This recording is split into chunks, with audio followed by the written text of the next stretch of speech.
Bisakah perahu dari sampah benar-benar membawa orang ke air? Tantangan kali ini, membangun perahu dari barang bekas.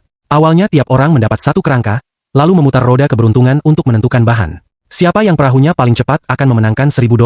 Jack memutar roda pertama dan mendapat botol soda, sementara Eden mendapat gulungan lakban. Dengan bahan aneh ini, bagaimana cara membuat perahu? Eden menempelkan lakban berlapis-lapis di bagian bawah sebagai alas perahu, meski lembek dan rapuh. Jack yakin botol plastik punya daya apung bagus, jadi ia menaruhnya di bagian depan. Botol yang belum kosong pun tak ia sia-siakan. Keduanya menyelesaikan tahap awal tanpa terlihat siapa yang unggul. Mereka kembali memutar roda. Kali ini Eden mendapat ember besar, Jack mendapat batang busa. Jack merapatkan busa di sisi kiri perahu, terlihat rapi sekaligus menambah daya apung. Eden mengikat ember plastik di haluan, besar dan kokoh, seharusnya kuat menahan satu orang. Giliran berikutnya, Eden mendapat bubble wrap, Jack mendapat cooler box. Bahan tak terduga ini sedikit canggung, tapi tetap berguna. Saat membuka cooler, Jack kaget mendengar suara ayam mainan di dalamnya. Ia menaruh 2 box di belakang sebagai kursi agar tak basah, sementara ayam mainan ditempel di depan jadi klakson.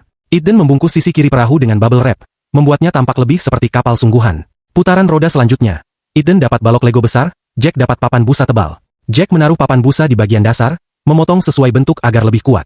Daya apung kapalnya langsung naik level. Sementara itu, Eden menyusun Lego jadi papan penahan, kokoh tapi berat, mudah-mudahan tidak jadi beban.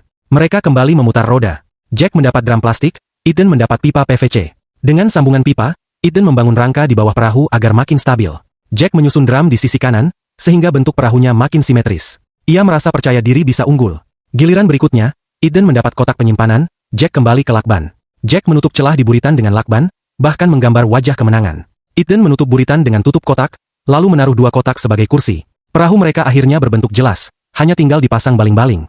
Panitia memberikan baling-baling listrik yang sama untuk keduanya. Mereka mendorong perahu ke laut, masing-masing penuh percaya diri. Aturannya sederhana, siapa lebih dulu mengitari 2 pelampung merah akan menang. Eden tak sabar, langsung mendayung keluar. Namun lapisan lakbannya tak kuat, air mulai masuk. Ia tetap tenang, selama tidak tenggelam, aku terus jalan. Saat balapan dimulai, Jack melaju stabil dan ringan, sementara perahu Eden makin kemasukan air, bahkan baling-balingnya tak mampu menarik beban. Jack sudah melewati 1 pelampung, Eden panik menyibak air dengan tangan.